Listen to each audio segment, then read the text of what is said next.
What is up, my dudes? It is time to clear off the spider webs and roll away the tumbleweed from the YouTube channel and actually make a YouTube video. I know I haven't done much of those lately, but I'm a lazy piece of shit. What can I tell you?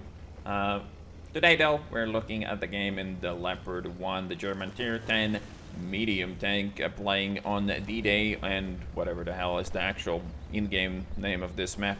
Whatever, you know what I mean. 357 matchmaking is the YouTube content creators' wet dream when it comes to playing tier 10s, as it is obviously so much easier to farm tier 8s than it is tier 10s, especially in a tank like the Leopard that really does not handle full tier 10 games all that well. So starting the game off with using one of my favorite positions here in the middle. Important thing to note is that I did push those two trees down, and I would highly recommend you do the same whenever you think about using this position. Not only gives you much better concealment from the people in front of me, it also gives you concealment against people pushing middle, which is my favorite position to use from the other spawn. So yeah, I would highly recommend you push these trees. They give really solid concealment, and probably will improve your early game on this map if you choose to play the middle.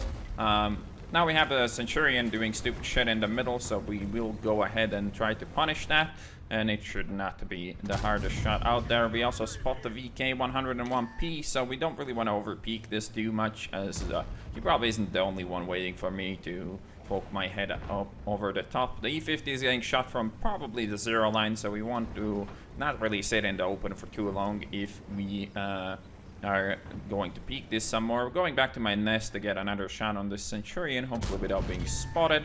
I'm pretty sure we got spotted before we even peeked him, but he didn't have the reaction speed necessary to retaliate, and the VK was busy as well, so we get away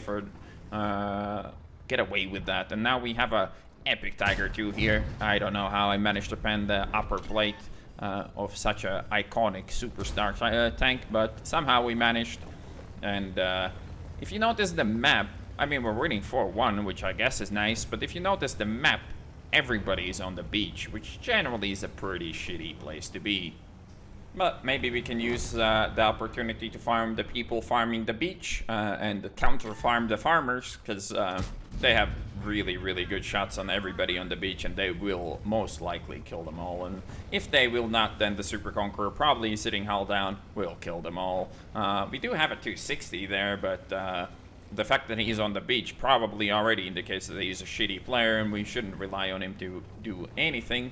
Here I am taking quite a bit of a risk by getting shot, or, you know, taking a risk that the Scorpion might be able to shoot me if he's camping, but I think it's worth trading if he is there, and if he isn't there, we might be actually able to farm quite a lot from this position, so it's definitely worth probing. If the Scorpion was camping and started to shoot me, we probably would have to change our plans, but it seems that he isn't camping in the more common camper positions, so we can get away with this, and this 430 is in a really bad situation now. He has to try to angle against me and the rest of my team, and he's choosing the rest of my team, so we can farm some easy damage here, pretty much like the rest of this game so far. Pretty textbook stuff so far in the Leopard. Not only we're dishing out damage, we're not taking any in return, partially because of our shitty team, partially because of their shitty team. Their shitty team is farming our shitty team while I farm everyone else. So it's working out pretty well, and this IS-7 is very adventurous, and we should be able to punish him, taking some more risks and peeking this position. As I said before, if there were campers anywhere near me, it probably would be pretty rough. I'm pretty sure that the AT-15, if not spotted already, but yeah, there he is. He's on the brawling side with a mouse, but the Scorpion still is in stealth, so I have no idea where he's playing. This IS-7, yeah, I don't know what to really tell you about this guy, apart from that he's not very good at world tanks, and we'll probably be able to farm his entire hit point pool here, and that is exactly what we do, together with the Indian Panzer, who does unfortunately fall to the VK from the other side, but we're still full health. We're almost at 5k damage, so our gun has been doing the work in this game. Can't even complain as you usually would about the accuracy on the Leopard failing you and costing you games, but this time our gun is behaving reasonably well. A thing to note, if you're wondering, I am using rammer, vert stabs, and improved ventilation for bonds, as that lets me get rid of optics and increase the general parameters of this tank without really too much cost. So that is the equipment we're running. I know bond equipment, pay to win and whatnot, but it's still significantly less good than having the consumable. Now we're just chilling here, waiting to see what is happening, and the VK gets a shot off, and we get a really nice tracking shot, and we can also push up and see what we can do. Maybe I should have stayed there and tried to snipe this again, but here is me hoping that the gun doesn't fail me, and it actually doesn't. What a weird Leopard game. Our shots are actually going exactly where we're aiming them. It's nice when that happens. Unfortunately, it doesn't really happen all that often. So as you probably noticed, our Beach Warriors all fell to the hull down Super Conqueror, which we would expect. I could have gone and dealt with the Super Conqueror first, but I feel like I'd rather deal with everyone else and leave the Super Conqueror for dessert, as dealing with tanks that are already busy is really where the Leopard shines. I don't want to 1v1 a Super Conqueror. If he gets a strong position or tracks me, we might be in trouble. Instead, we're gonna farm people that are busy, like this E75, fighting the mouse, and he could turn for me, but it really wouldn't make any sense, so he actually decides not to.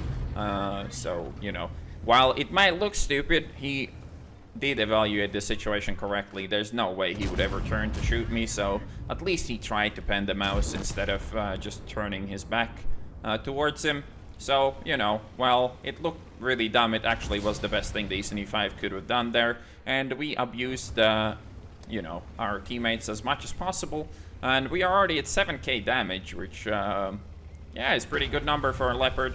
And now, again, instead of fighting the Super Conqueror while he's hull down, we're gonna go and kill the Arty and possibly the Scorpion as well. I should have really loaded HE here, but I still am doubting if I maybe will shoot the Conqueror first if their Arty is not on this side, but that is not the case. We spot the Arty, we spot the Scorpion as well. Don't have that HE loaded for the one shot, but it shouldn't matter as the batch just fired, and it's not tier 10 batch shot. Here we could have not taken the, or not risked taking damage and shot the Scorpion, but my will to kill Arty is just a bit too high. HE pen on the Scorpion for only 422, or whatever the hell it was, 442 actually, so it wasn't even that low. But yeah, quick cleanup on that guy as well. He does do damage to me, so not a perfect game anymore. We have taken damage, which is very, very unfortunate, but yeah, the Super Conqueror kills the mouse, but we managed to track him, and now another shot needs to go where we aim it, and let's see if that happens. It does. What an amazing game. Bizarre even. And now the score is 4 versus 1. The T10 fighting me, T95, and the E50 who just dies. So this game, it should be over. T10 indicates that he only has 15 hit points, so it's all kind of about finding him. T95 is not really interested in going to look for him, which is rather bizarre, but as it turns out, it will be the right call for the T95. I don't think he calculated that. We're obviously speeding this up because this was quite a drive to look for this guy. So now we're figuring where could have he gone. Is he hiding? Is he pushing towards the charioteer? He shouldn't be able to gotten past me without being spotted, so we assume that he went to the beach, maybe goes back to base defense, I don't know, maybe just wants to hide and survive, but we're gonna go out here and look for him. I actually did not notice the message in the chat that said that he's only on 15 hit points, so I'm hoping for a big farm here on him as well, but as we saw that T10 reported his hit points, and there he is trying to get back to the base, but we catch him out, and it should be good enough. He actually missed a shot on the move with a Russian tank, so incredibly lucky game overall. We hit shots with an accurate German medium, and the Russian tanks missed us on the move. Bizarre, truly. Anyways, here's the end plate. Ace Tanker 3970 experience with the double high caliber. We got absolutely massive reward of 2 bonds, so those premium events already paying for themselves, and ended up doing 8,360 damage, 470 assisted, picked up 5 kills, and the base experience of 1,323. And when we look at the team lists here, we can clearly see that 3 players on both teams tried to do all the work, but in the end, the Leopard's gun just prevailed, and my mobility and ability to move around and engage in fights that were the best for me at all times was superior to the Super Conquerors and T10's ability to do so. Our mouse played reasonably solid game as well, anchoring down that flank and letting me work on the middle while not being overwhelmed. Obviously helped by the fact that the enemy tier 10s were not really on him there, but still solid play by the mouse, solid play by the enemy Super Conqueror and the T10. Ended up making 70,000 credits as well, so epic premium tier 10 medium tank here. As for future content on the YouTube channel, I will not promise you anything. I have been severely lacking any kind of motivation to do YouTube video, especially after reading the comment section.